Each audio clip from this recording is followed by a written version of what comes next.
Good evening, everyone. So this is our regular school committee meeting, and I am getting us going before we do our election of officers. So I'd like to call our meeting to order, and let's begin with our Pledge of Allegiance. I pledge allegiance to the flag of the United States of America and to the republic for which it stands, one nation, under God, indivisible, with liberty and justice for all.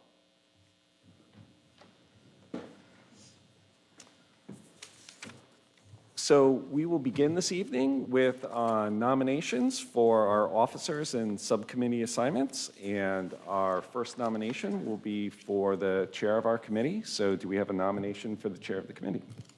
Nominate Timothy Dees. Okay, so moved. Do we have a second? I second that.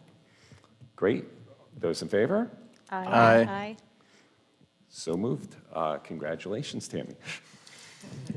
Thank you. So I just want to say, like, really a sincere thank you to the school committee first, because that it means a great deal to me that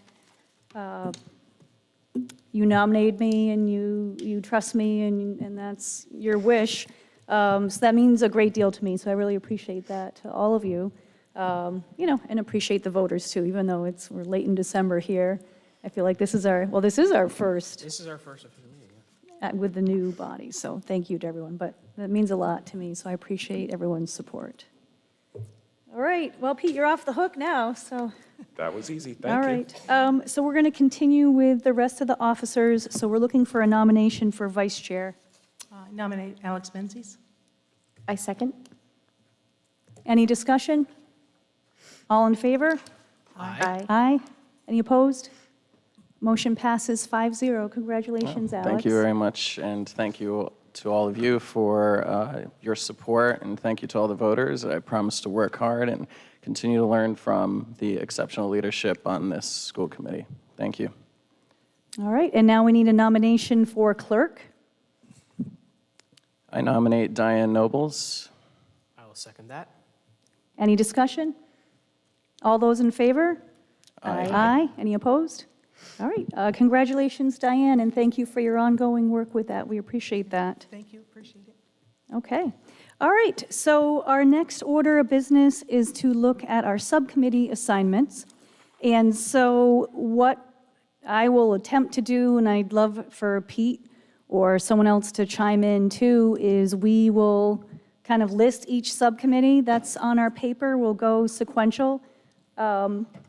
Me or Pete or one of the other committee members that serves on that committee, if you can give a quick soundbite, and then we will see who's interested.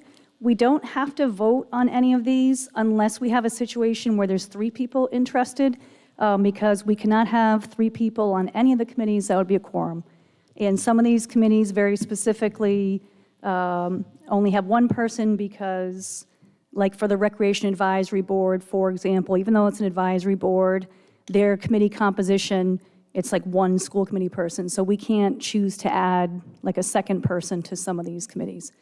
So that being said, we're just going to go sequential, top to bottom, starting with the buildings and grounds. For the past couple seasons, Justin and I have served on that committee. So the soundbite is really, it's a committee that usually just meets during budget season unless we have a significant project that's in progress. And it's really looking at the capital improvements that were done in the prior year, the projection, the recommendations for the coming year, but always looking at that 5- and 10-year long-term capital plan and asset protection plan. So that's kind of the soundbite. I would be very much interested in continuing on the buildings and grounds. I know if there's other Likewise. committee members that are interested. I likewise would continue to be, but is there anyone else who would be interested? Is everybody comfortable with Justin and I continuing on the building committee? Sounds good. All right, thank you, Justin. Thank you. So Capital Reserve Committee, traditionally it has been the same 2 members of the Buildings and Grounds, and that's very kind of purposeful and intentional. This is a committee where, again, it has very set members, and we're looking for 2 school committee members. And this is a committee that really only meets once a year, sometimes twice. It's after the Buildings and Grounds, and it's with 2 town council members, and it's a joint committee. And it really does make sense for it to be the same people on the Buildings and Grounds, because if you're on the Buildings and Grounds, you have a real deep, detailed understanding of the capital needs, and then your job is to go to the Capital Reserve Committee and advocate for those needs with the town council. So that being said, I'd very much like to continue on that as well. If I could say likewise as well, I've enjoyed working on those committees, and I would like to continue. Is everyone comfortable if it is Justin and I, because we're also on the Building and Grounds? Yes, all set.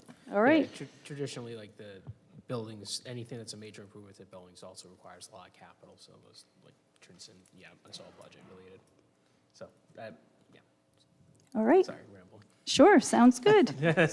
Sorry. All right. The next one is the health and wellness, and Alex has been an integral part of that. Alex, do you mind giving a soundbite about the work of the committee or how often it meets usually? Yeah. So the entire committee meets every other month, and in between every other month is every individual subcommittee. So we have the nutrition, mental health, and the physical fitness subcommittees. And I'm also on the nutrition subcommittee, and there's a lot of wonderful work that goes on there, and it's done virtually as well. So far, we've been meeting every month, every other month on Tuesdays at 4 p.m. And they'll traditionally go for about an hour, hour and a half, pretty lively discussions. It's a really good group, and we have representation from all 3 public schools. So I would really enjoy to continue this great work with the support of this committee. Is everyone comfortable with Alex continuing on that committee? I 100% am in full support of that. We appreciate your time and your advocacy and all that. Thank you. Thank you, Alex. Knights of the Rockingham Arch. Last committee, was that you, Yes, Alex? it was. Can you explain what it is? Well, I know it says in the fine print here meets once or twice a year, and I think that's a very, wishful thinking, I like to say, but we work with a representative from the town council, the Democratic Town Committee, Republican Town Committee, and the clerk to recognize individuals in the Narragansett community who have provided service to the town. And we have only met twice, I believe, since being on the committee. I know there was and I believe the Director of Parks and Recreation is also on the committee. But again, it's really simple. You meet one time, present your nominations, and then the following meeting, we vote on it, and then they have a special ceremony at a town council meeting to recognize those individuals. So I can continue to serve on that, but if somebody else would like to be on that, you have my support as well. So it sounds like that's like electronic correspondence, and then sometimes an in-person meeting? Oh, or yes. two? It was virtual because of the COVID conditions, and there's really absolutely no reason why these 2 meetings couldn't be done virtually, but the ceremony itself is done in person at the town council meeting. So Alex has volunteered to continue. Is there anyone else that is also interested in? It's a one-person thing, but is there anyone else that's interested? All right. Alex, looks like it's you. All right. Thank you. Sounds good. Thank you. Okay. All right. Parliamentarian, which has been Diane for many, many years. Diane, can you explain what that is? Yes, basically to make sure our meetings are run according to Robert's Rules of Order, and I never leave home without it. And I'd be happy to continue unless somebody would really like to be the parliamentarian. I would very much like Diane to continue in that. I just appreciate all of your historical knowledge and all the professional development that you go to stay updated and current. Not like that changes that often, but just such a wonderful 10th edition. wonderful resource to have. So I 100% would love Diane to continue. Yeah, I was going to say, you inspired me actually to pick up a copy of my own when I was traveling through an airport once. There was actually a little text on Robert's Rules. So I would never challenge you on anything Robert's Rules related, so very much support you to continue this Well, that work. must have been a long layover. Yeah, I was really desperate to find something to read. Wi-Fi wasn't working. Sure, they had People Magazine or the. They did. Another one was Alex. Nothing that caught my eye. Yeah. All right. So RIASC stands for the Rhode Island Association of School Committees. Diane, can you give a soundbite about what that is? Yeah, it's our state professional organization, and through that organization, we have access to training and lectures and very interesting sessions that keeps us up to date on state regulations, federal regulations, and other areas of interest that affect school committees. And it's been Alex and I. Actually, I don't think I was the official representative. I think only you were the official representative. If Josh was as well, I'm not sure, but I know I regularly attended a lot of these meetings, so, but thank you for recognizing And it. it's important to note that doesn't exclude anyone from going to any of the RIASC activities. So there is a group email that you can join. I don't know if, like Jen would get automatically added to that with her Narragansett email, or if that's something that, We do, and they confirm that when you go to the training. So they do their training in January, and so we do put in the names of all our new committee members, and if they haven't reached out yet, they will be reaching out. No, they already reached out, so thank you. Yeah. yep. So again, all that professional development is open to any member. It's never like certain things are only for the RIASC designated school committee reps. It's for everyone. Diane and Alex have been really good about going to events and then coming back during school reports and reporting on that. But again, that's anyone, but I'd love for Diane and Alex to be the official RIASC reps if you two want to continue in that capacity. Sure. Okay, great. Special Education Advisory Committee, was Josh the only? Josh and myself. Okay, so can you give a little soundbite, Alex? This is a parent-led subcommittee, so as much as I really encouraged more of these meetings to happen, we really didn't get to meet as often as I would have liked to have, but you do meet quarterly, or we would like to meet quarterly, and it's very parent-led and with constant cooperation with the parents and different teachers and different administrators. You know, we've showed up and provided input as well. These have been done in person traditionally, and it's usually in the evening, but again, it's very much parent-led. And there's 2 school committee seats that could sit on that, because sometimes in the past it was bringing in guest speakers that the parents were interested in, or, you know, different presentations. It's not like they're not voting on issues per se that would directly impact us, more of a, you know, advisory committee, letting Melissa Denton and the superintendent know, you know, any questions or concerns, you know, and so forth. So we can have 1 or 2 school committee members, so who is interested? I would like to serve on the Special Education Advisory Committee. Great, thank you very much, Jen. Is there a second member? Again, this could be a 1 or a 2 person. Is there a second member that would also like to be part of that? I'll continue the work unless someone else on here would volunteer. Okay. All right, so thank you, Jen, and thank you, Alex. So Lauren, can you just make sure that if there is a email group or future meetings, just make sure that Jen gets added to that list? Yeah, we can also reach out to Melissa as well. Okay. I think she's here too, yeah. Okay, and there isn't, is there a next meeting that's been planned yet that we can tell Jen? I'm seeing you nod no, so if there's a meeting, just, you guys all make sure that Jen and Alex know. All right, thank you. District Technology Committee. So in the past, that last term it was Justin. Was that Josh or was that you, Alex? No, that was me as well. Okay. Justin, can you give a little soundbite about what the Technology Committee has done in the past?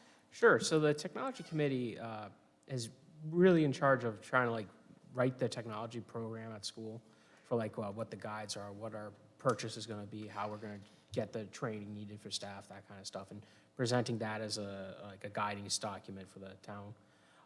This has also included any equipment upgrades. During COVID, Julio really jumped on trying to get more access, improving and continuing the one-to-one laptop program we have in schools. That's kind of what we do. That's kind of the center focus of the committee. We meet a couple times a year, usually around this time in early spring, because that really helps with any of the budget asks around that time, and occasionally if there's more need for like guidance in a document or something. Justin, is this mainly hardware or software? Both. So if it's school, so software in terms of not so much coursework like textbooks or anything, but of like computer programs for 3D rendering or anything for that to encourage our CTE programs, but also mostly a lot of hardware too.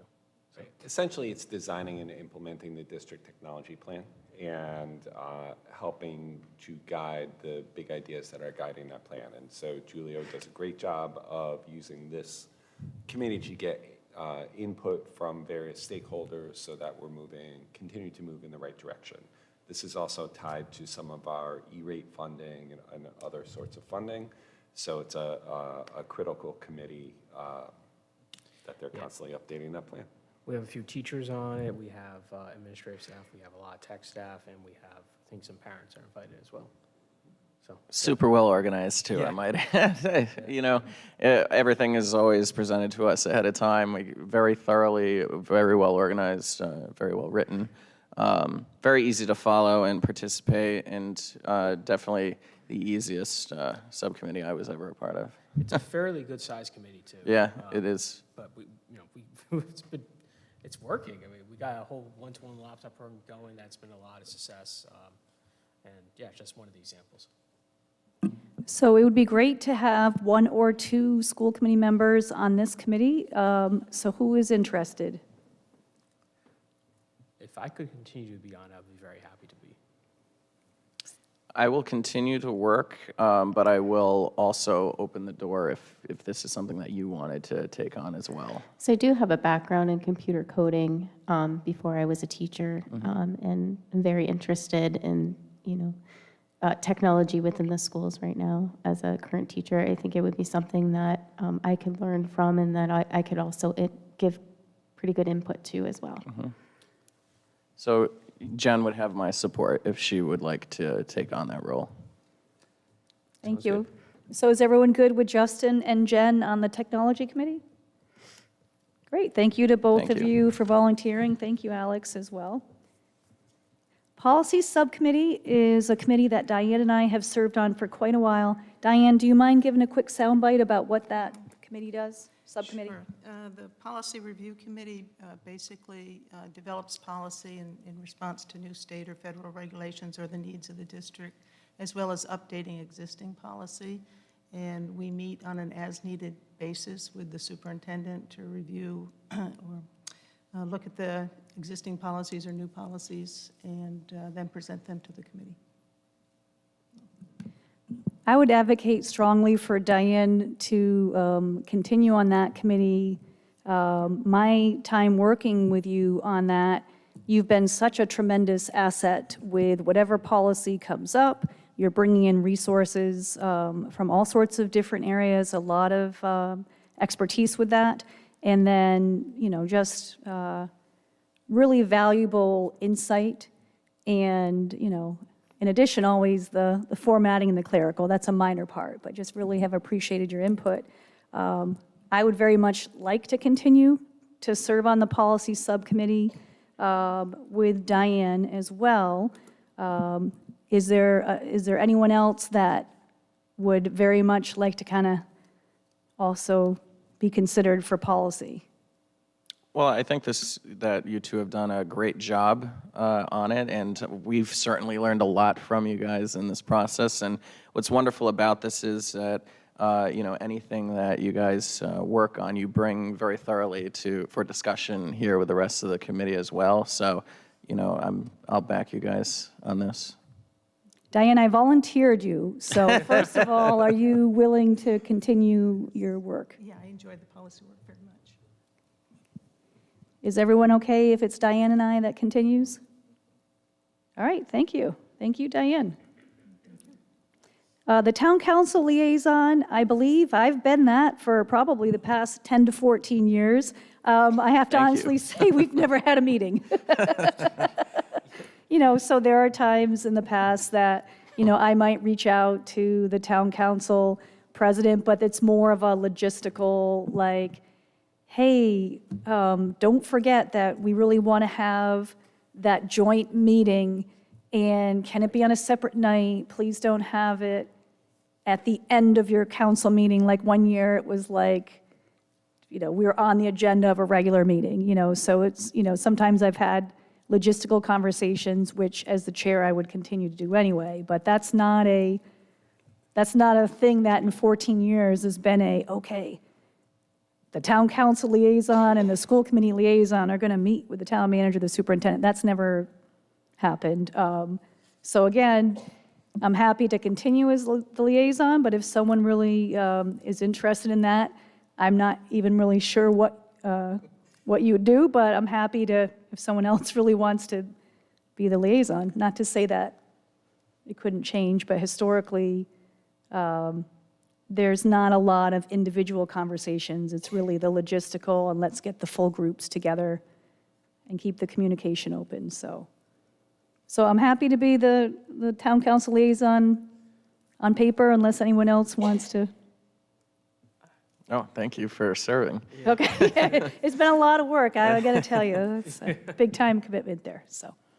All right, so the negotiations subcommittee. So Pete, can you just give a soundbite about the two different types of contracts and when those cycles are up again? Sure.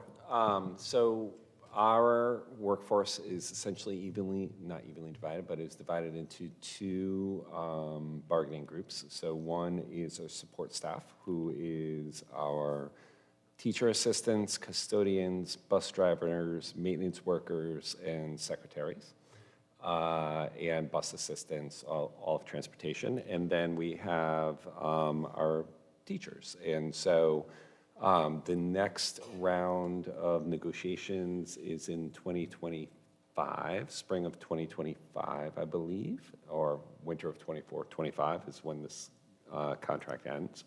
So, and again, we have great relationships with both bargaining units. We work in collaboration. It has been, I think, a win-win approach from both groups, and I think that has had positive outcomes for the districts and for our employees.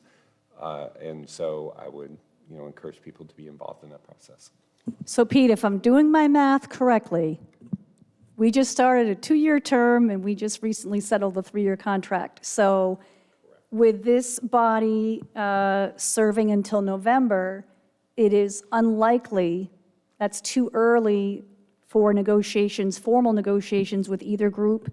And so it may just be an occasional, if there's an MOU or something where you would either update the full committee, or if it was heading in a different direction, you may. I want people that sign up for this to understand what the time commitment is, because the time commitment's very different when we are about to enter negotiations. That's a big. Yes. So Time. hopefully, if all goes well, there's a 0 time commitment. And, anything else would be like an MOU or something along those lines would go to the full committee. It's not a negotiation subcommittee. Okay. All right, so this is more kind of like an on-paper type of thing, but we still should have 2 volunteers. So Pete gave a real good explanation. So do we have 2 volunteers? I'd like to continue. All right, thank you, Diane. Is there a second volunteer? I think Josh was the other one, right? Okay. So I mean, I will unless Jennifer or someone else here wants to. I always throw my name out there when I don't hear someone yet. Okay, sounds like it's Diane and Alex, and I hope that the good work and the good relationship between the teachers' union and administration continues, and that there will be 0 meetings during this term for Diane or Alex to attend. Great. Okay, Recreation Advisory Board, and I believe that has been Justin in the past. That's Justin, can you give a soundbite what that committee has done in the past? Sure, this is a fantastic committee. Essentially, it's everything recreational to do with town. So the beach, parks, programs for kids. You work with the rec department. You have a town council member also sits on there, and you kind of just give the perspective of like if anything involves the schools or students or kind of like that kind of thing. It's just a community to discuss beach policy. Recreation policy, any new events that can be added, any new things as pickleball courts or anything like that. Yeah, so that's the gist of the committee. And this definitely needs to just be one person because there's a certain amount of seats and they have given us 1 seat. Yes, it matches also the number they give to the town council, so it's even. Yeah, you vote on things too, right? Yeah, I think the seat is technically non-voting. Oh, okay. But yeah, they do recommendations to the town council for certain either bills or laws or anything to be passed, such as additions to the bike path or stuff like that. All right, so who would like to serve as our representative? So as happy as I was to serve in the past, work has made my Mondays very busy. Right now they're scheduled to meet Monday, and so I'm willing to give it up, at least for the foreseeable future, because I'm not sure when work's going to change that time requirement for me. And traditionally, it says here that traditionally it's met on the first Monday of every month as a monthly meeting. Yep, and they're very consistent on that. And that's all year long? Yep. Okay. Do you Yeah, know- because it doesn't, even in the summer, it's always, it's seasonal, like beach stuff happens. Usually at the end of the beach season, you review what has occurred, and so on. More early evening, like 5:30, or late evening, like the council starts at 7:30? It's usually 5:30, and it goes Okay. usually to about 7. Okay. Well, we appreciate your service on that and totally get that. You got to pick and choose your time commitments. Is there another school committee member that would be interested? And we don't have to fill it either, so there's no pressure, but anybody that would like that spot? And I do not as well. So we just will not be having a rep right now, and if anything changes, Leave me on it for now, because there's a chance, I'm looking in, right now I'm very busy, but it's possible with the way projects work at work, that 6 months I could be completely fine never again, or 3 months it could be. So I'll just talk to Tom, who's the chair, and work something out with my representation there. yeah, I'm totally fine with that. Is everybody good with that? Yeah, Yeah. and then if things do become a problem, we can revisit this. Yeah, we can revisit this. It really, my work is scheduled for things based upon projects, and those projects finish. So, but then again, it's a 2-year term, so is it right for me to take a spot that could potentially quarter the term? So that's, my judgment call in there. Sounds like there's no other school committee member So interested, Put so me back on there. Then. I think even if you can get there occasionally, great, and if you can't, full transparency, we would have no reps, that's okay. There's also emails you can answer and stuff, so I'm happy to continue doing that at the very least. Okay. So.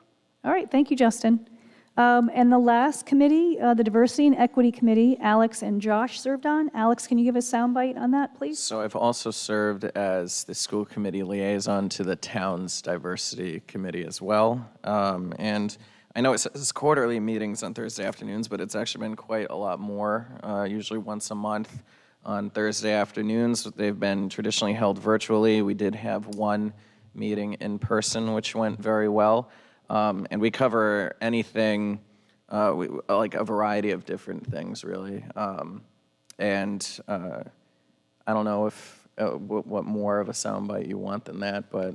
Sure. And what I would say is, the committee has been instrumental in ensuring that we are working to promote, equity and, honor the diversity of our community. Yep. And to work that into the policies, practices, and strategic planning of the school committee. And so that's really been a focus of the committee over the last few meetings, along with staff training and community awareness around issues related to diversity and equity.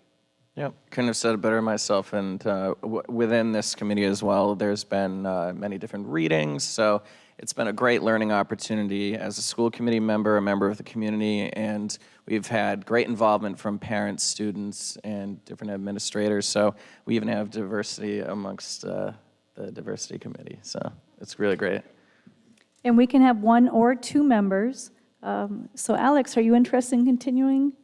Yes, I will continue to work if you all support me. And Josh was the other representative on this committee, and we're going to miss him dearly, and open the door if anyone else would like to volunteer. It's a really great learning opportunity. Is there a second school committee member that would like to join Alex on this committee? I would be interested. Okay. I would also add that having 2 people on a committee is also really beneficial, so that if you can't make a meeting or I can't make a meeting, one of us being there, it really does go a long way. So You thank guys okay if it's Alex and Justin Jen and Alex on this committee? All right, well, thank you for volunteering for that, both of you, and that sounds great. Thank you. All right, so we have gone through the committee assignments, and I appreciate everyone's willingness and flexibility, and that's great. I'm excited about that. All right, so moving on, is there a motion to seal the executive session minutes from tonight? So moved. Second. Any discussion?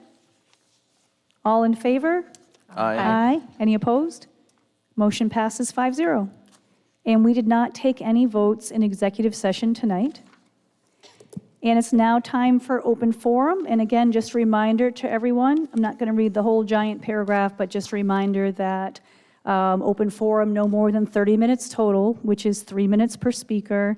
And it's an opportunity for the public to make comments about items that are on or not on the agenda. And just understood that school committee members will hear from the public during open forum. We're not able to respond in any collective voice to comments. And when you come up, please state your name. All right, so at this time, it's now time for open forum. Is there anyone that would like to speak? Sure, come on up and state your name, please.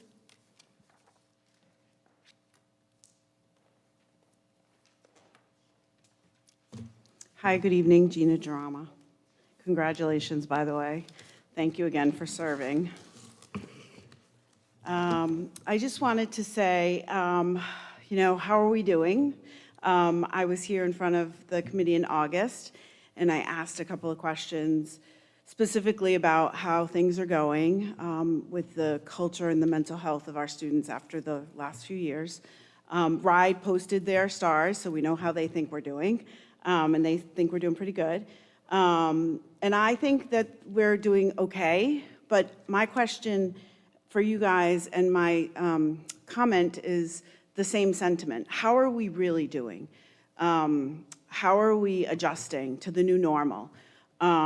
We changed our start of school time 1.5 years ago, and we were going to collect data. What's the data saying? Is it better? Is it not better? Are there other pieces to kind of take into consideration? I really feel like the meta-analysis that RIDE puts out with all of their data only tells us one part of the story. And the other part of the story is, what is it like for us? The staff, struggles in ways that we've never struggled before. Students are struggling in ways that they haven't struggled before. But how do we put our fingers on it? How do we help? How do we do things? I, as a parent, I hear from my kids one thing. From a teacher, I hear from my students is another thing. And in my own experience, I have a different feeling. So none of them match, but they're all sort of this angst. I think one of the things that we rely on is data. So my question and my concerns are that, are we collecting the right kind of data? Are we surveying kids and parents and teachers? Are we looking at how the culture is shifting. Are there, you can analyze discipline reports, illness reports, suspensions, GPAs, you can do all of that, but what is it telling us? And I just think that this new normal is unsustainable in some ways. Like, we keep adding more. There's this and that. The high school, is a lot of new staff. And some of my students are like, I don't have a single teacher that I knew before this year. And I'm like, okay, well, you'll get through it. These are the kinds of things that I just think we need to take a step back. We need to look at sort of the whole picture, look at the whole child, look at the whole self, and sort of think, how are we doing? That's the question. How are we doing? And I just hope that moving forward, we can continue to have those thoughts. How are we doing? Not just what RIDE says or what the numbers say, but how we're really doing. Because I think mental health is still a really big issue. And I thank you for your time. Great, thank you very much. Is there anyone else that would like to speak for open forum? All right, then we are moving on. I'd just like to make just a follow-up comment. I'm going to interrupt you just for a second here. So I am a procedural type of person here, so it's just very clear that open forum is an opportunity for the public to make comments about anything that's on the agenda or not on the agenda. So we just have to be mindful that for open forum, we're not responding as a collective body. So I just caution that as you, I'm just throwing that out there. I just wanted to say thank you for speaking. I think it's important that we look at mental health. Thank you. All right, thank you. So we're moving on to oral reports, and school committee reports are first. Are there any school committee members that have anything to say? Have a subcommittee report to give? Yes. All right, Alex, you're up first. So very briefly, if I can be brief, I have we had a health and wellness committee meeting on December 6th, and we reviewed individual subcommittee goals. And one project that the Health and Wellness Committee is working on is sending out a wellness survey, and each subcommittee has been tasked to come up with a series of questions that can be incorporated into this wellness survey. And we will be meeting again in January and hopefully put it together to send out to teachers and staff. So again, echoing the importance of mental health awareness for not only the students, but teachers and all members in the Narragansett community. And that is very much an important goal in addressing that this school committee is looking at. So, thank you. Thank you, Alex. Does anyone else have a subcommittee report to give? Okay, thank you. We are moving on to the superintendent's report. Great, thank you, Tammy. So my report tonight is focused on a couple of statewide laws and initiatives and regulations that have been recently passed by the legislature and by RIDE, and the implications of that for us here. So we have been going through a process of analyzing that, and I'm gonna, as I go through this, I will ask Colleen, Connor, and Molly, who have been working with us at the middle school and the high school, and I'll also invite up Chris and Jenna Lee, our union president and vice president, just to make a couple of comments as we go through some of the analysis and what we're going to be doing next. So for about a year, and then more specifically in the last 4 months, we've been looking really hard at how we use time at the middle school and the high school. And so we formed a committee, and that committee had parents, students, teachers, all on this committee from the middle school and the high school, to examine how we're using time closely, so essentially our school schedules, to explore possibility for using time in different ways and provide options to the committee and to the school community to consider about how to schedule differently.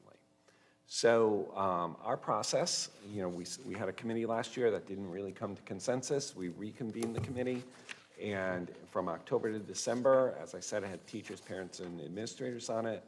We set up some criteria, and I will explain those criteria in just a minute.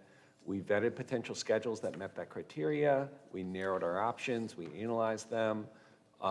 We had multiple layers of input from the committee members.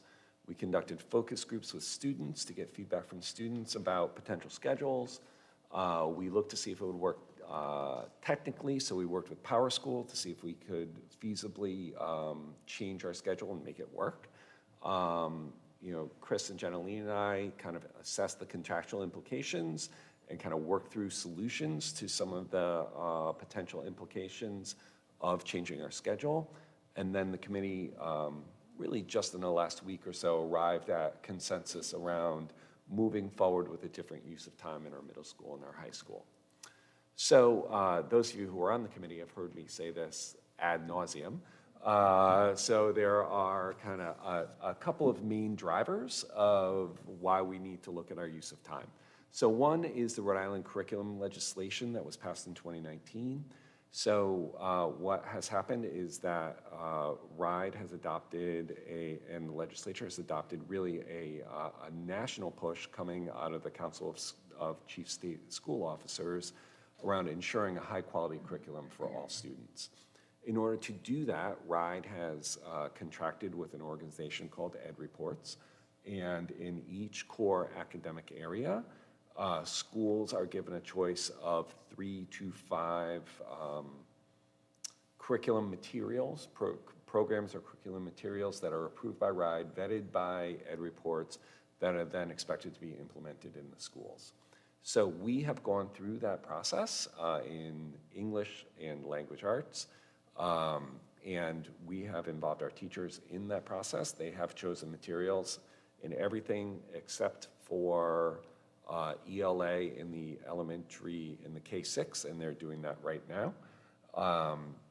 And the programs that they have chosen and adopted, you have heard me say here before, I really feel like have been highly effective, and we're starting to see some positive outcomes from them. But our schedules don't match the requirements of those curricula, particularly in English and math. So each one of those curricula require at least 120 meetings. More is better, of approximately 40 an hour. Right now, our current high school schedule allows for a maximum of 70 minutes of a class, and we are at, I believe, 78 minutes. Is that right, Dan? And so if you can kind of put that together, just the legislative requirement for a certain curriculum that meets 120 times, our current schedule of meeting 90 times, they just don't match. Right? So that means that we have to comply with the legislative mandate and switch our use of time to match the curriculum that we are required to have. So that's one driver, major driver. The second driver is the recently adopted secondary regulations by the Rhode Island Board of Education. And so we will be working at the policy committee level to change our graduation requirements. This is in place for the current 7th graders. And these requirements were, vetted over the last year. And while they match in some areas, they do require different formats for students that will require a more flexible use of time on our part. So English credits remain the same. Math, it remains as 4 credits, but a major difference is that the new regulations require that students pass Algebra 1, Geometry, and Algebra 2. And so while for the vast majority of our students, that is the pathway that they take, there are more students that you would think that struggle to get all the way through Algebra 2 and that pathway to advanced mathematics. And so we need to have a schedule that allows for the extra support of students that need more time and more opportunity in order to reach those benchmarks going forward. our current schedule is challenged in allowing time for intervention and for extra support. So that was a major priority in our design. Science, remains 3 credits. However, now 2 lab sciences are required, right? And that is an increase. History and social studies remains at 3 credits, although it does require civics as it did before. This is a new one, and this is a major one. All students have to earn 2 credits in a world language, in the same language. So all students have to get through, let's say, Spanish 1 and 2, or if they take Spanish in high school, in middle school, 2 and 3, but they have to take 2 years in high school of a language. So that is new. It used to be an elective. PE health requirements remain the same. Art and music remains an elective and a highly encouraged elective. Computer science is going from being an elective to being required. So students have to earn half a credit in computer science, show competency. Civics remains there. Financial literacy is now a half credit that students have to take. And then there's 1 additional credit of college prep work. So it does add up to 20 credits that students have to do. The current Narragansett requirement is 25 credits, so we'll be doing some adjusting to that. So there are some interesting additional requirements that are a part of the new secondary regulations. So, students, if they are in CTE courses, they are encouraged to earn a credential. Work-based learning, which is a huge thing, students have to do an average of 20 hours per year. It doesn't mean that, if they don't stamp 20 hours as a freshman, they're in trouble, but over the 4 years, they have to do 80 hours of work-based learning, and not just CTE students, that's all students. And so we have to document work-based learning opportunities for them. Could you define work-based learning? Sure. So it is something that exposes students to a career and gets them either out into the workplace or lets them kind of do some hands-on pieces. So we do really well with this right now with our CTE students. So our ag students, are out doing the plant sale, for example, so that counts as work-based learning, right? Because they're out there doing that. Chris's students in computer technology and computer science help Derek Emery fix laptops that are broken. That's work-based learning because they're applying their skills. Our plumbing students, when they're going to the training center up in East Providence, that's a lot of work-based learning for them. So those things are more hands-on, where it's still a little unclear, and we're waiting for some RIDE guidance on this, is that if I'm not a CTE student, what are we defining work-based learning as, right? And so we're still waiting on some guidance from that. Yeah, it's actually my fault, because for CTE programs, it seems very straightforward, but when you start applying to other, yeah. Correct. So, so that remains to be seen. We have been told guidance will be forthcoming, and I wait for it to arrive. And then, one of the things that has always been required, but we have been sometimes challenged in implementing at the high school because of the nature of the schedule, is common planning. That is a critical thing for our teachers, so that, if you have 2 teachers teaching the same course, if Justin and I are both teaching Algebra 1, we should have time in our day to plan together, to assess data together, to create and analyze assessments together, and that has been harder to do at our high school because of the 4x4 block and the nature of it right now. Intervention is, again, something that is critical at the high school and the middle school, so if we have a student that is behind in reading or math, we have not just a legal obligation, but a moral obligation to give them the help that they need in order to graduate at grade level and be able to function in the world. So we need to be able to fit that in. And then there are a couple of interesting new twists from RIDE. So one is a requirement that all students fill out the free application for federal student aid. So that is going to be interesting. In that is asking families to submit their information to the federal government if they would or would not receive aid for college, or are planning to go or not planning to go. So we're still kind of waiting for guidance on what that will look like. And then advisory continues to be required, and RIDE has a Diploma Plus credential, which has been fairly well defined in world language, and we are waiting for it to get better defined in some of the other areas. So I'll pause there for any questions. Yep, I've got two questions, Pete. One is the work-based learning. So was there any requirement prior to this passage for the non-CTE students? There is, but it didn't have a lot of teeth. And so it was in regulation, but wasn't very well spelled out, nor was it given a format to document, right? And so the goal, I think, of these updated regulations is by the time they are in effect for the current 7th graders, there should be some fairly clear guidance on what that looks like long-term. And then my other question was about the world language, and I know you explained that. So if a student takes a high school language at the middle school, like Spanish 1, and they pass it at a certain criteria, that would afford them the opportunity to go into Spanish 2, Spanish 3, but they can't just, so their seat time at the middle school can't count as one of these credits, correct? Like, if they do Spanish 1 at the middle school and Spanish 2 at the high school, can they be done, or do they have to have 2 years of the same language at the high school? So the way that the regulation is written, it's 2 years at the high school. I'm actually on the advisory committee to RIDE and feedback committee from the Superintendent's Association to give RIDE feedback as they've been drafting these. And so one of our suggestions has been to leave room in the regulations for a if you pass Spanish 1 in middle school, right, for that to help meet this requirement, to give kids more room in their schedule in high school. They are considering that, but that's not out in regulation yet. Okay, thank you. Do other school committee members have any other questions at this point? Alex? Just real quick on the new math requirements of the must-pass Algebra 1, Geometry, and Algebra 2.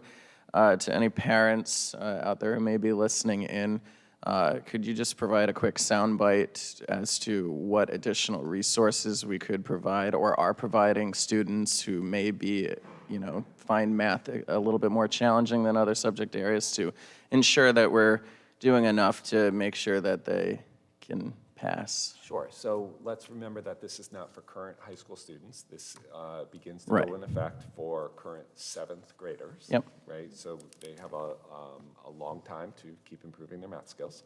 But what we do, and what you'll see in the schedule as I go through it, is that we've built in lots of intervention time. And it's really, we believe all kids can learn at high levels here, right? And sometimes it's about time and opportunity. And so, giving kids extra help, extra time, giving them the right interventions, and making sure that we are designing classes to support students' long-term success in mathematics is part of the design of what we're doing. I really want to highlight Linda McQuaid, our math department chair and math coach, has been doing an excellent job thinking deeply about this. And so she has a really excellent framework for the long-term development of students in mathematics in mind, and this changes to the schedule will help implement that. Does that answer your question? Yes, thank you. Any other questions before Pete continues? I have a question about the intervention. So it says required but not implemented. You had said by law. Are you referring to IEP? So, and by that, what I mean by required by not implement, we are giving interventions at the high school. It's just not a part of the regular schedule, right? So we are finding kids, they're getting interventions in task, they're getting interventions when they might have a free block, but it hasn't been intentionally or easily scheduled throughout the current schedule. And so kids are receiving their reading and their math interventions, but it is tying ourselves in knots to get that to them. All right, Okay. thanks. Great. So the other piece that I'll just remind everybody of is, as a part of RIDE regulations, is that we are required to hold classes for students for 5.5 hours a day. And so, let's say, for example, our lunch and our passing times and everything else added up to over an hour, right? They don't, but if they did, we would be in violation of RIDE regulations. So you have to schedule at least 5.5 hours of classes a day is one of the factors that we go through. So we schedule, so the committee considered 4 different schedules, right? And so we considered a rotating schedule, which is you meet all of your classes every day, and they just meet at different times. So your period 1 class on Monday meets period 2 on Tuesday and period 3 on Wednesday. We considered a modified block schedule, which is you meet all of your classes Monday, Wednesday, Friday. You meet half of your classes for a block on Tuesday. You meet the other half of your classes for a block on Thursday. We considered a 3-day rotation, and I'm going to go deeper into this, but in a 3-day rotation, the basic premise is that your classes meet 2 days out of 3. And so what that does is, again, your class can meet A day and B day or A day and C day, and in that way you get more meeting times. And then we also considered a trimester, right? And a trimester is you take fewer classes for 60 straight days, and then you would switch to the next class, and then you would take 2 trimesters of a class would be considered a full class. So we did develop a rubric as we went through and just kind of looked deeply at all of these schedules. And so the rubric, I know it's hard to see on the big screen, but consisted of our core requirements that I've already gone over, right? So it's, do you meet 120 times to meet our curricular needs? Can you complete all of the new graduation requirements? The committee felt it was really important to maintain task and advisory, and so that was one of our design parameters. Having scheduled intervention time was a really important thing to the committee to make sure that we were getting kids the extra help that they need. Dedicated common planning time was, again, a design parameter. Flexibility offered extended blocks for lab time, right? So, for example, a 45-minute class, it's hard to do a science lab in a 45-minute class. And so how do we kind of work that lab time in? Having developmentally appropriate learning blocks, so we really looked into some of the research, and basically the brain research is telling us that, good learning structures occur in roughly 30-minute sections, 25 to 30-minute sections. So, you have a lot of effective classes, and you'll get feedback from teachers often that, a 60-minute class feels about right, because you have kind of 2 30-minute learning blocks. And if you look at a lot of the research around 4x4 block schedules, they're at 90-minute blocks, right? So you're working on those 30-minute intervals. So one of the things that we really need to do as a district is to have the ability to easily share staff between the middle school and the high school. Because our enrollment is gradually reducing, we need the flexibility for teachers to be able to float between buildings. So if there's less sections in one building, they can fill in another building. And certification, as you know, for secondary goes 7 through 12. And so that would be sharing staff 7, 12, and 5, 6 is more aligned to the elementary school. We have a number of itinerants that are shared amongst the whole district. So having a set schedule that makes that work. And then students really gave us the feedback that they want electives, they want more electives, and finally, making sure that students who have supports are able to get them. So to do that, we averaged them all out, and each one got a score on our rubric. The one that had the highest score and the most recommended recommendations was the 3-day rotation. And so then the committee asked us to go deeper on that 3-day rotation, and we did, right? And so what did we find? So we found that— May I ask a question on the sure. survey? What groups were surveyed, and do you know offhand what the response rate was?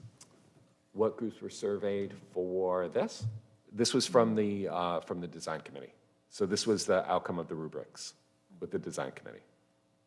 So the students on the Okay. design committee like this. Yes, the students on the design committee like this. So the 70% is that we rated this they rated, the design committee rated the rotating schedule at 70%, the modified block at 78, the 3-day rotation at 87. Okay, so it wasn't. It wasn't a teacher- broad it survey, wasn't a- right. okay. Can I just follow up on that too? Did the design committee create the rubric and allocate how many points everything was weighted? Yes. Okay. Thank you. Other questions? So when we went through, what we found is that the 3-day rotation does meet or exceed all of the RAD requirements, so we can fit everything into that. It does allow for schedule intervention. It allows us to do electives a little bit differently. They can either be 2 days out of 3 for a semester. And our basic premise, just for you to know, is if you can imagine that a basic class is roughly 120 meetings, between 110 and 120 hours, okay? A class that meets 60 times in the schedule, right, meets the criteria of a full year class, okay? An elective, a half-year elective would meet one block, one block on one day, could meet for the full year, and that would meet the criteria of being a half-credit elective, or could meet 2 blocks for half a year and be a half-credit elective. And so there's 2 ways that we can do electives. Some are more appropriate for some disciplines than others. So for example, students can take PE for the full year, right, which is, I think, a really important thing for kids' health and wellness. Right now, it's only for a semester. They can take it 1 block for the entire year. But there are other electives that are more appropriate to be a half a year. So you would take it for 2 blocks, let's say an ag or a computer science course. You could take that for a half-year course for 1 semester and still get half a credit. And you'll see it when I show the examples. So it does allow for more elective credits, and it does maintain task and advisory. And we did figure out a way for it to have an extended lab period. So let me show you some examples of what this will look like for students. And so this frame kind of shows grade 9, grade 10, grade 11, and grade 12. If you will see, if you look at grade 9 at the very top, right, it says Algebra 1 A day, Algebra 1 B day. That C day, okay, for Algebra 1 becomes, and this goes back to your original question, Alex, becomes a time where students, if they have a study hall, can go for extra help. They can be assigned for extended learning. In talking with Linda, one of her worries was we could make that a 3-block class, so it could meet every day, but not every student needs an extra half credit in Algebra 1. But some students do need extra help, right? And so we can design it so that students can be assigned for extra help during that period. And we will have, teachers will have, and you'll see me explain this a little bit, the concept of office hours, which is like a professional responsibility where students will be able to go to a teacher for extra help on an assignment or to complete some work or to do those things, and the teacher will be available. May not be their teacher, it may be another math teacher, but a teacher would be available to help them with that work. If you will look at grade 10, what you'll see is that in that student's biology class, there is a double block for biology, right? And so we'll go over the teacher schedules in a moment, but that student is able to have a regular class and a lab class in biology, and that's true of all the lab sciences going forward. If you look at kind of grades 11 and 12, again, students are able to fit in all of their required classes and extra electives going forward. So the next thing that we did was to take students' current schedules and fit them into the new format. And so this is a grade 9 student. Again, we're able to fit that grade 9 students, all of their classes in, and provide potentially extra help for them for extra intervention or for extended learning in Algebra 1 or other areas. Again, same thing. If you look at a 10th grade student, this is a 10th grade student that is involved in the agri-science program. Again, is able to take biology, is able to fit all their things in. This is a student who receives special education services, so is able to work in their study skills class without kind of disrupting other pieces and can still get all of their electives. This grade 11 student, this is kind of one of our high flyer grade 11 students. One of my worries was, can students still access all the APs that they want to, take more than one lab science, that type of thing. You know, so I took this student's schedule. This was a tough one to, this is a student who has a very tough schedule, is taking 2 lab sciences, and that still fits within this framework. And then finally, the really exciting thing is that for our grade 12 students, this would be a plumbing student, but this would hold true of any one of our students, is that they would have opportunity for an internship. And so again, they can take all of their core courses on A day and B day. Then a C day can be an opportunity to get out of the building, go to an internship, get some work-based learning in, and really meet the requirements of the RIDE regulations. So that, and you'll hear from Connor and Molly, that's really exciting, an exciting piece for kids. Just one quick question on going back to grade 10, on the last block, that's government. Yep. Is that government and civics there, moving it from the, Yes, so we do Because it- civics within the government. okay, because it shows over on grade 12 that it's still linked with the senior project? Yep, so we still do have civics in the senior project, so I have to do some work with Deanna and Gail to make sure that we're specifying which credit will meet the RIDE requirement. Okay. Right. Because it seems to me like it'd be a more natural house in the history and social studies department. Yes, agree. I have a question. So this 3-day rotation schedule, how would this allow for teachers to be shared between the middle and the high school level? Would the middle school have to also be on a 3-day rotation? Yep, and they will be. So what happens at the middle school is, what is important in sharing staff between the middle school and the high school is that the period blocks are the same, right? So right now, a teacher responsibility at the middle school is that they teach 4 homerooms, right? They teach 4 classes a day in their subject area. Basically, each one of their classes, they're all mixed up, but it's the size of one of their homerooms, okay? What is going to be happening is that staff at the middle school is going to gradually reduce to 3 homerooms because our numbers just no longer support 4, which would then require teachers at the middle school, they would only have 3 classes to teach, right? And so, but because the periods match up, the teachers at the middle school will be able to pick up a class at the high school in their subject area. Could you give an example as to, an example of preps that teacher would have to be teaching between high school and middle school? Like being effective as a teacher. For example, teaching a 7th grade math and then teaching an AP calculus. I mean, would that be taken into consideration that the curriculum would be lining up so that teacher, would be best suited for both sets of students? Yes, right. So, we are fortunate in that many of our middle school students, middle school teachers have high school experience and vice versa, right? And so typically what I would imagine is that our middle level teachers, if they are picking up a class at the high school, will be picking up a freshman or a sophomore class, right? Because they'll have a recent and strong relationship with the students, which is really one of the things that we find to be very important in Narragansett. And it's also relatable subject matter, so you can see the through line between what they were teaching in middle school and those freshman and sophomore courses.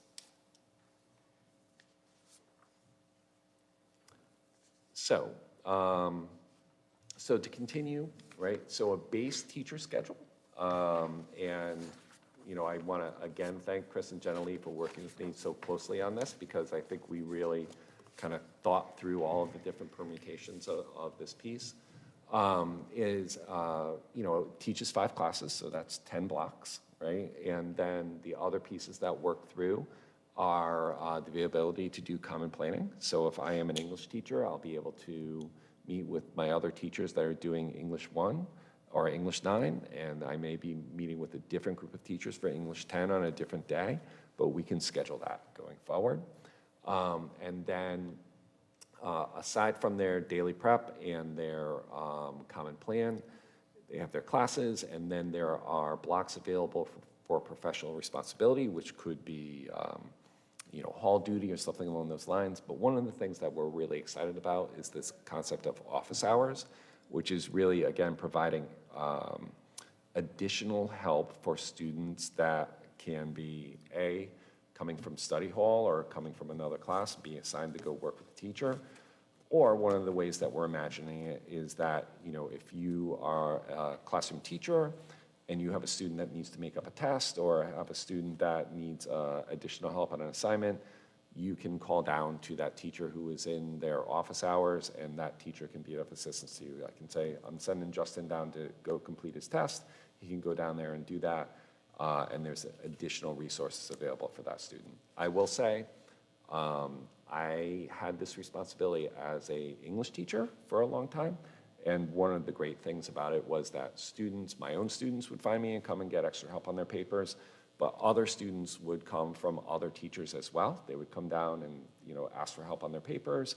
You get a chance to do some one-on-one tutoring for kids, and it felt really good to be able to help students, not just of your own, but of other teachers. You develop great relationships with kids, and sometimes kids need a different voice, right? And so they can look at something and kind of hear it in a different way from a different teacher.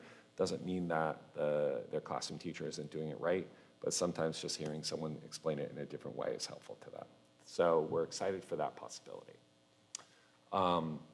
What a base science teacher would look like would be, science teachers would be teaching, if they have all labs, would be teaching 12 periods, right? And so they would be teaching 4 courses of 3 periods, so that would be 12 periods. And that's something Chris, Jenny, and I just kind of really went deep on and thinking about how to make it good for kids and equitable for teachers going forward. So we're really excited about that. The science teachers are excited to have a regular extended lab period going forward. So this gives them more time in their lab period so they can go deeper. And if you recall our discussion around our science scores earlier this year, we really want to do something a little bit differently in science, and I think this will provide us the opportunity to do that. So again, another teacher schedule, world language teacher. This is what it looks like, very similar to the base teacher schedule that I showed you before. Jennifer, this was your question about the middle school. And so really looking at that middle school schedule, this is a draft one where it gives grades 7 and 8 specials in periods 3 and period 6. But what this really does is allow some choice for the middle school going forward. So there's going to be some choice of elective for middle school students going forward. So we're going to be moving music to more of an ensemble format in grades 7 and 8. So students, for example, band will no longer need to be before school or after school. It will be during school. And students will be able to access computer science. If there is enough interest, we can introduce ag science into the middle school. And we are excited about that. We're working closely with music to make sure that they are having a lot of say in how that is designed going forward. The next most important thing I can tell you is that we did training with Power School, and this can work. And so we're really excited about that. We can utilize the power of the program to specify preps, class sizes, sections. We can solve our scheduling issues with special education. I could get Melissa speaking about the training. I think it was like she had died and gone to heaven. And so it was really, solves a lot of problems. We can program in the common preps, which I've been racking my brain for years on how do we get common preps at the high school. We can link classes and programs, so with prerequisites and teacher recommendations. And quite honestly, it so will improve our timeline. So we've always struggled to schedule the high school because of the complexity of the current schedule. This streamlines it a bit. We should be able to have schedules complete in mid-spring. Teachers and students will have draft schedules before they leave for the year. And so that's really exciting for us going forward. There's one question on moving some of the CTE exposure to the middle school. And I know ag science was specifically mentioned as a possibility. Would it be an idea to put on the table would be have more of a sampling course in the middle school or even in the ninth grade, so that students have a better idea of what each of the CTE programs are offering, and what they Yes. would be like. as opposed to- Absolutely. Yeah, absolutely. And I know Colleen is working with the middle school team with that's one of the ideas that they're considering. Oh, good. I have a question. So the overall picture, I mean, has there been any other school in Rhode Island that has adopted a similar schedule with so many hardy preps as in some of these teacher schedules? Looking at the science one specifically, I'm not a science teacher, but to prep an AP bio, a regular bio, an oceanography, what was the other one? 4 different sciences, 2 being lab sciences. Are there other schools in Rhode Island that have adopted something similar? So, great question. So that would be taking the teacher's current schedule and putting it into the new format. The intent is to reduce the number of preps. And so right now, our teachers can often have 4 or 5. And so we want to reduce that down to, an average of 3, if not less, okay? And so the flexibility of the new schedule should allow us to do that. And so that slide is really just reflecting a current schedule in the new format.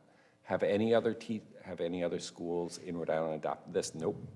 So we would be the first one. When you look at it nationally, there are a few schools that do a rotation like this. Most schools, conceptually, right, this is just taking a trimester and making it into a 3-day rotation. Yeah. Right. I think it's really important, especially for a small district like Narragansett, to be able to think outside the box, especially with utilizing teachers. With our small student numbers, I understand that, especially for job security.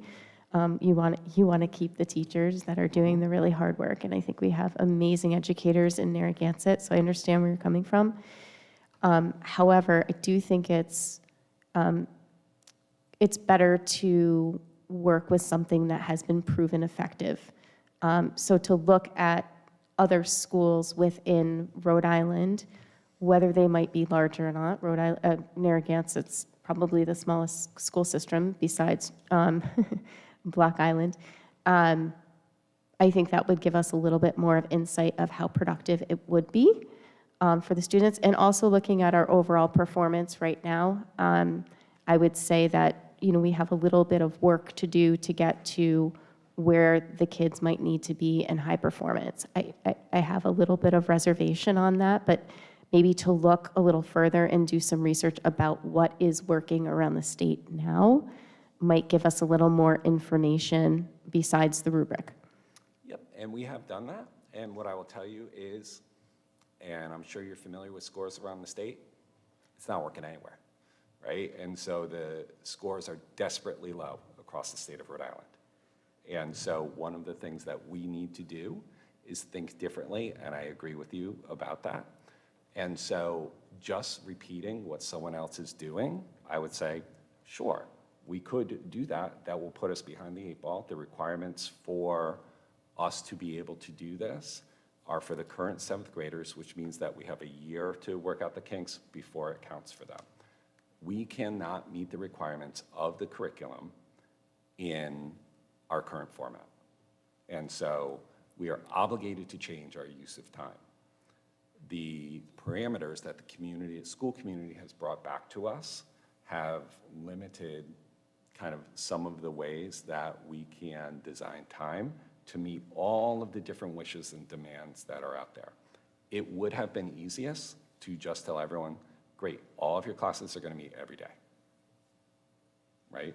But that did not meet the needs of the teachers, of the students, of the parents. It didn't meet the feedback that we had. And so keeping what we had wasn't going to work, right? Copying the schedule of someone else who also doesn't meet the requirements isn't going to work. And so we needed to think out of the box, which is what this is. We have a year to pilot it, to see if it has a positive effect on student learning. If it does not, we can make adjustments along the way. But, I kind of respectfully disagree of just copying other people. Pete, do you have staff or administrators that are going to talk tonight? Yes. Are we getting All right, close to that? We are. Okay, thanks. So, as a matter of fact, Connor and Molly are going to come up right now, and they're going to give some of the student feedback. Good evening, Molly Sylvia, the Dean of Students at the high school. So Connor McCleskey, our assistant principal, and I ran through some student focus groups over the last month, specifically focusing on our 9th, 10th, and 11th graders. We went through a brief summary of this PowerPoint and kind of explained to them that this is going to be a big change, but we're front loading it. And so we polled basically the class advisors and asked for 3 to 5 names from them. And then once we received those students, we used our professional judgment to pick a couple of other students to make the group well-rounded and make sure that we were kind of getting the voice of everyone.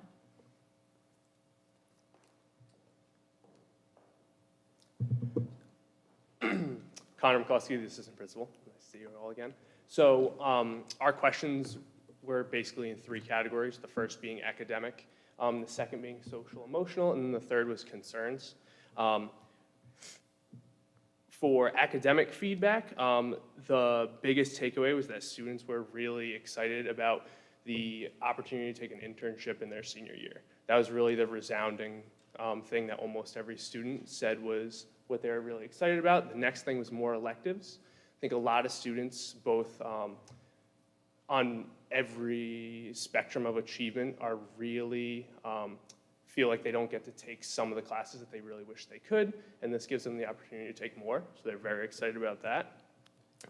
They're also very excited about the opportunity to take task more often. So task is teachers in academic support centers. We would be moving to a model of doing it 2 days out of the 3-day rotation, so they would have more opportunities to meet with their teachers and do more targeted work with them. Social emotional feedback was a lot of that was connected to task, getting the opportunity to see those teachers more and the connection between their achievement and sense of self with being able to perform better because they're seeing their teachers in task. They also really liked the opportunity of having gym year-round. That was another really big thing that they enjoyed. They also liked the opportunity to see their classes and teachers more often, but also still in some cases get a day off so that they could take that time to do homework or take a break. The major concerns we saw from students were largely around implementation.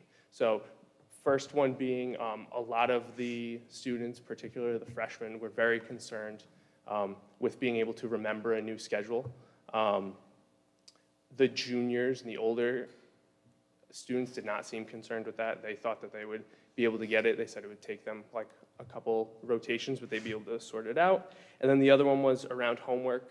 Students are always concerned about homework, to be honest, but they were concerned about if they're seeing teachers more often, are they going to be getting more homework?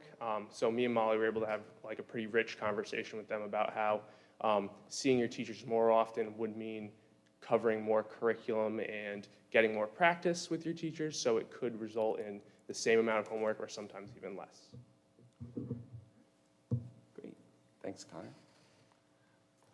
Any questions for Connor or Molly? Just a quick question as to the number of students within these focus groups and how they were selected.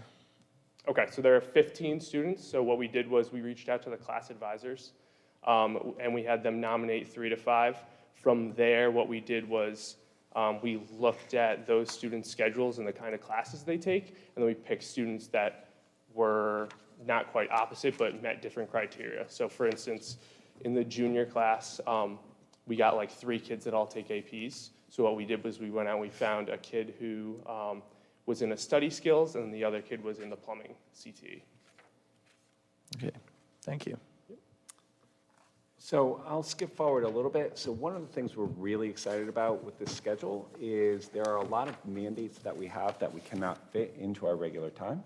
And so one of the things we're going to be able to do is on the off semester from a student's health class, we're going to be able to have a Mariner 101. And so what we're going to be able to do with that at the high school and at the middle school is have students work with guidance and other professionals on their IOP and college career planning. They can, especially at the middle school, work on digital literacy and citizenship and time management and organizational skills. So this is one of the things where if you imagine, a junior is working on their college application or trying to decide which testing they need to do, this is the time where guidance can specifically find them. Our guidance counselors are often kind of chasing kids around the school, trying to get them to come down and work with them. So we're really excited about the opportunity with that. Peter, quick question. Yes. So that, we talked about adding a lot more civics classes. This is not that when you say citizenship, or is that part of it? Or? So that is, digital citizenship is really the idea of how do you be a good person online, right? So how do you not make that Instagram post when we all know it's a bad idea? And so, those types of things. And so, the other thing that we have is the idea of having lab classes, right? And so as you saw, we're able to double up some periods, certainly in the core sciences, but we can do that in other areas as well, such as ag mechanics and those types of things. One of the issues that we've been having in CTE classes is really mixing kids that are just taking it for a one time, like Ag 1, like I kind of think this is cool, and the kids that are really hardcore CTE kids. So we can kind of divide up the sections a little bit differently, where students are, if you're just an explorer, you maybe take it for one period throughout the whole year. If you're more a concentrator, you have more time in that class and you go a little bit deeper. And then, one of the feedback, some of the feedback that we got from students is having time to do their work. So this does allow students to have a study hall where they can access office hours, where they can get their homework done, those types of things. We don't really recommend more than one study hall because we really want kids to be taking as full a class load as possible. But that time management piece, I think, is important, especially if you have kids that are working after school or involved in activities or sports. It's really good to have that time to use. So music is, again, we're working closely with them to design it in the right way.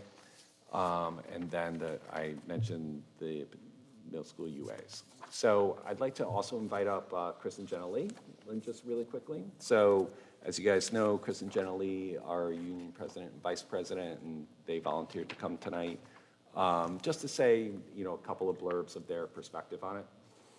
Sure. So I'm Chris Hers, I'm the union president. First off, I just wanted to mention what my students did today, if that's okay. Yeah. We went to the URI CS for Rhode Island Summit, and we were able to present our robots and our 3D virtual reality. I personally think we had some of the best projects at the fair today. We had robots that were able to pick discs off the ground and shoot them at people. And then we had a speedy little robot that can go and retrieve the discs. We had a virtual reality world that you could actually enter into and meet their beloved character, Rocco. And so it was the premiere of the Rocco, which if my students heard me mentioning that here at a school committee, they'd probably be jumping up and down with joy. So as far as the schedule is concerned, I was involved with the scheduling committee last year. This year I was busy with the kids, with the robots and such. But I did get to hear about everything that went on at every meeting afterwards. As far as the union is concerned, this schedule does follow the contract, and it does check off all of the boxes of everything we need. I was very happy to hear on the way over, because I was thinking, what's one of the greatest benefits of this? And I think it's the implementation of the intervention, which I was very happy that Dr. Cummings brought up quite a bit. It does meet all of the needs that we're looking for. It's the trimester schedule, so I know you're worried about the schedule. It's a trimester schedule that's been modified into a 3-day rotation. And so I really think it's going to work. And now I'll bring up Janet. Thank you. Good evening, Jenna Lee Lopes. I teach PE and health at Narragansett High School, and I served on the committee this fall. So this is not an easy task. There are a lot of feelings involved, as there were last year with our committee members in the fall and spring of last year who were not able to come to consensus. Truth be told, and I think honesty and transparency is really important, faculty and staff would prefer to stay in the 4x4 block. We enjoy teaching in that format. The students enjoy the format of instruction and homework assignments as well, the work in the afternoon and evenings. And it's been most manageable. We've been operating in the 4x4 block for nearly 20 years. And if we had a choice, if we could poll everyone, I'm sure everyone would say, give us one more year in the 4x4 block. However, I do believe and I do agree with the proactive decision to move to the new schedule and allow us to work through the kinks that may come up as we implement it. The student feedback I received, I did poll I'm currently teaching health classes, and the other alternatives of like the rotation and the modified block, students were really concerned. Their number one priority was the number of classes they had in one day. So 4 is optimal, it's what they prefer the most. The 8, which we currently have on Wednesdays, is very overwhelming for teachers and students. We make it work, as we did during COVID, which is the same schedule we had then. But so 6, when we had our students present at our meeting, 6 was very manageable. It also allowed for time off for the classes. And when we talked about, when Chris and I met with Superintendent Cummings to talk about the way that we will currently redefine a 1.0 FTE at Narragansett High School, we came up with a solution of the 10 periods. So right now, we discuss a full-time member at Narragansett High School as teaching 5 classes, which is the same as 5 periods over 2 days. Moving forward, depending on how many classes a teacher teaches, such as elective courses, which are still open to some scheduling creativity, as Dr. Cummings said, we can have a elective take place 1 period over the entire year or 2 periods over 1 semester. A teacher could teach more than 5 classes, potentially, again, depending on how many electives. So for example, I teach PE and health, so usually over a 1-year period, I teach 10 total classes. But for this rotation, I would teach 10 periods. And in conversation with the science department regarding your specific question about the number of labs, they would prefer to teach labs in their content area and area of expertise rather than having fewer periods and an additional elective for them to prepare for. So the lab structure that we have in place for the science teachers, which we did have representation on the committee, would allow them to have adequate preparation time with their planning and not have any additional preps for the elective courses, like I said. The other area I'd like to mention is that maintaining the 125 maximum number of students is a way that we can also create equity. So even though those lab teachers will teach 12 periods, we will be maintaining the 125 maximum of student workload, or caseload rather, and we have offset their responsibilities for professional responsibilities. The other thing I'd like to mention is the office hours, at first glance, sound like an additional work time for teachers, and we completely understand that. When we implemented TASK a number of years ago, it was never meant to replace after-school one-on-one instruction with a teacher, and nor do we believe that office hours will also take the place of task time or after-school time. Chris and I also were very excited to think about this program as being teacher-driven. So it won't be a dumping ground, like I'm in my office hours and then all of the teachers in my content area send all of their students. There'll be a phone call, and we as teachers get to create the structure of the program. So how many students would we prefer to have in front of us at one time? Or perhaps what are they doing? I also mentioned in our conversation with our faculty, which we met on Monday to discuss these proposals, that I, as a PE and health teacher, may not have many students coming to seek me out for office hours, but I could be a support personnel for our other content areas. So I may not be able to give instruction in math and science or social studies specific to the content or the assignment that they're related, or that they're completing rather, but I could proctor an assessment for that teacher if needed, and to relieve some of the pressure to the core content teachers, which may take place during those office hours.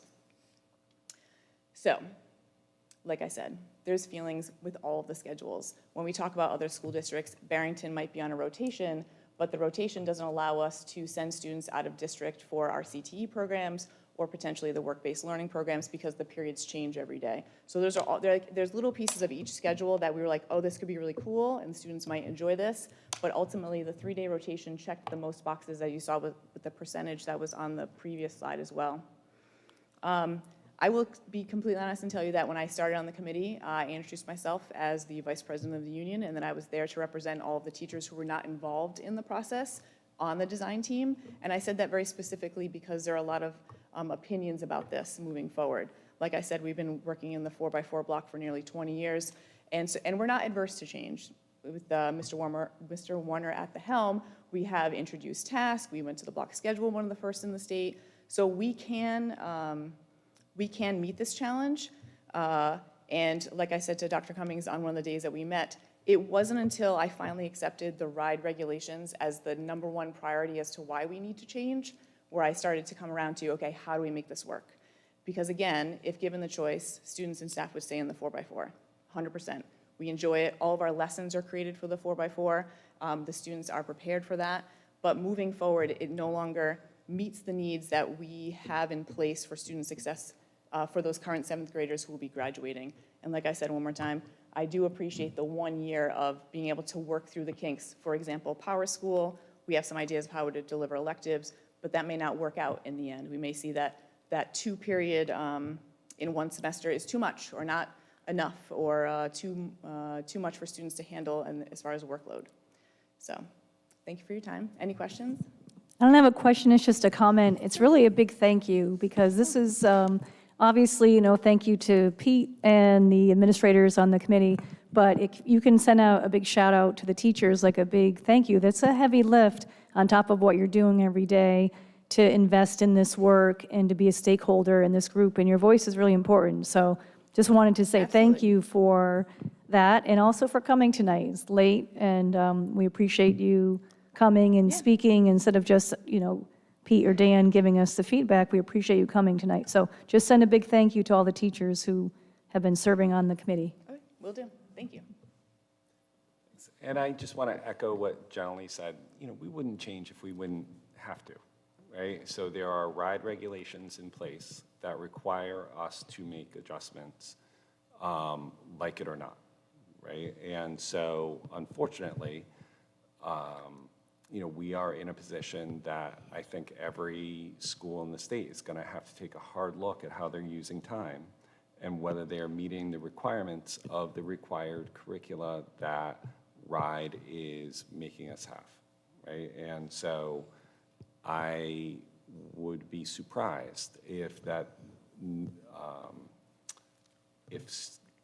schools along the way aren't going to have to make some adjustments sooner rather than later to meet the requirements of both the new secondary regulations as well as the curriculum regulations. We've tried to work in partnership. There were parents that had strong voice on the committee. There were students that had very strong voice on the committee. We've reached out for feedback from various stakeholders all along the way. Our purpose tonight is really just to inform the committee about where we're going in this direction. It's not a voting item for you, right? It's really just to make you aware of what's happening within the schools. And I want to really publicly thank Chris and Jenna Lee for their partnership in kind of problem solving with us and kind of thinking through all the various scenarios. Julio for his arranging of the technical feasibility, Connor and Molly and Colleen for their leadership of the committee, Melissa for her input, and Dan for his guidance along the way. I think it's really been a team effort going forward. And there will be things that go wrong. Like, we know this, right? We will plan for as many as we can. There will be some unforeseen circumstances. And that happens no matter what schedule you put in, because no schedule is directly replicable from one district to another. You can copy a format, but there's always quirks in a local community that you try to put forward. Great, thank you, Pete. Any other final questions or comments from the school committee before we move on to consent agenda? All right, thanks, Pete. Sorry it was so long. That's okay, it was very Complicated topic. helpful.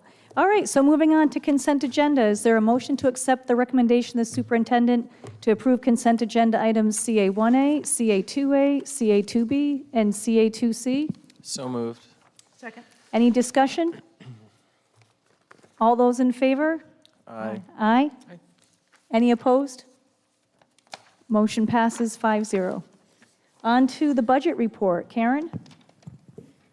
Expenditures for the 5 months ended November 30th total $10,803,038. That's 31.17% of the budget. And the expenditures and encumbrances total $29,701,835, and that is 85.70% of our budget. Great, thank you, Karen. On to school committee business, item number 1. Is there a motion to accept the recommendation of the superintendent to approve the second read of the student representative to the school committee policy? So moved. Second? Any discussion? Just one edit that can be changed just verbally by consensus, and that is under number 2 policy, the second line, that affect all high school students as opposed to all students, since the student rep is specifically for high school students. And if there's general consensus with the insertion of a minor change like that, it doesn't have to be an amendment, if there's agreement in the committee. Oh, Everybody agree. okay with that? yep. That's a good clarification. Any other questions or comments about this policy? Just that I fully support it, and that I'm really happy with the amount of work that went into this. I know, Diane, you worked a lot on this, and this really opens the door for greater student representation and to hear from them directly, so really looking forward to this student representative. Great, any other questions or comments? All those in favor? Any opposed? Motion passes 5-0. And our last, but not least, Mr. Warner, item for tonight, is there a motion to accept the recommendation of the superintendent to approve the updated program of studies for Narragansett High School? So moved. Discussion. Good evening, Mr. Warner. Good evening. Nice to see everyone. Congratulations on your appointments. It's great. And so it's kind of serendipitous that we come back to the program of studies after all the discussion on changing the schedule and the ride regulations. What you see in front of you is our first dip into those myriad of changes that you're going to see at the high school over the next few years. Some of the highlights are we're adding 3 additional AP courses to our program of studies: AP Pre-Calculus, AP Music Theory, and AP Environmental Science. You'll see changes throughout the program of studies, and what I hope you have in your packet is the document itself, the program of studies. You'll also find the proposed changes and an addendum, as well as an appendix listing the page numbers where you'll find those changes. And so you'll see it impacts all departments, some more than others, some minor changes in departments, but really gearing ourselves toward the changes that are coming from RIDE and what you'll see in our new schedule over the next year or two. Will you be adding a section in CTE for the new digital communications program that's been approved? We are going to be adding, and that's a plus to the team that worked on getting that program approval, led by John and Connor and Brian Jennings at the elementary school.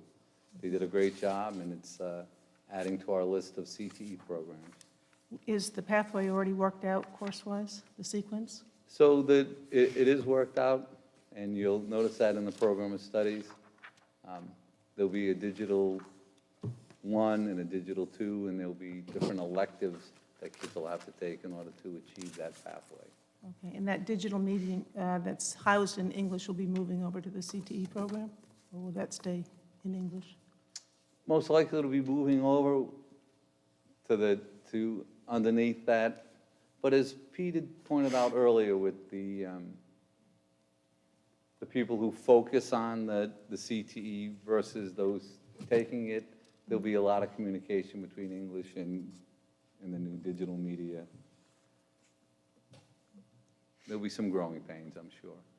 And my other question was in the math department, the course that we currently offer, Foundations of Algebra and Geometry, when the new RIDE requirements kick in, does that course disappear? It does. So what will happen is that we will be offering all students Algebra 1, and for some students, they may need a little bit of extra time and opportunity, so it may be, for example, a 3-day course for them, or 2 days with extra help. One of the things that got a lot of statewide pushback was that requirement of passing Algebra 1, Geometry, and Algebra 2. So one of our purposes in kind of revamping our schedule is to provide more opportunity for intervention so that students, they may not have as many electives, but they'll have more support in passing the classes that they need to pass. So it'll be more competency-based then, whatever competencies they're missing? Yes. That's what will be, okay, that sounds good. And just one minor thing, that the table of content page numbers make sure they line up with the document. We certainly will make sure they line up. Okay, thank you. No problem. Any other questions? Just one other, I guess, additional edit. I noticed on the summary page for the advanced placement courses, AP Environmental Science, unless I'm missing it, has not been added to that list. So when I was counting and was very impressed by the number of AP courses that were listed, and to hear AP Environmental Science was being added, I was very impressed. And that's really no small task for a small school system. So again, there's like a lot of time and effort for these teachers to get certified. You know, they take courses to teach these classes. So again, really echoes the quality of the education that we're offering here and the opportunities that we have at the Narragansett High School. So again, thank you to all those teachers, and thank you for everyone's efforts for putting this coursework together. Thank you. And I want to commend Dan's leadership in kind of providing new opportunities for students through the AP program. You know, he's worked very closely with his department chairs and with Gail to make sure that students are really getting these extra opportunities, and it's one of the markers that I think continues to help the high school grow. Thank you. Any other questions or comments from the school committee? Just a minor, I guess, request for clarification on page 7. The minimum credit requirements, we've removed the community service for 30 hours, but it's still a graduation requirement. I just want to make sure that, like, is correct. So yes, community service is still a graduation requirement. We'll see how it can blend into the work-based learning that we're going to be adding, and I'm sure there's going to be some overlap, and we'll certainly take a look at that. Okay. And make that adjustment as we need to. Okay, so that makes more sense now. I was wondering why it got removed, but it was still as a graduation requirement, so. We think that's important. And one other thing, with personal finance course, that'll be morphing into the finance literacy requirement? Correct. And it'll also be a math course as well. Oh, okay. Thank you. Any other questions or comments? All those in favor? Aye. Aye. Motion, any opposed? Motion passes 5-0. Thank you, Dan. Thank you very much. Are there any communications that anyone wants to mention? Okay, so our next meeting will be January 18th, 2023 at 7 o'clock. Is there, Justin? Is there another town meeting, or am I thinking later in January? Well, you and I will have a building committee meeting in January, and I believe, Pete, that will take place before January 18th, right? It will. So we'll resend the Yeah. budget schedule to the committee, just so you all know, have all your dates set. Yep, but I think Justin and we may have already gotten that calendar invite I think we did. for building committee. Yeah, Yep. that's the one I was thinking of. I Yep. thought it was something slightly different. Okay. All righty. All right, so is there a motion to adjourn at 8:51?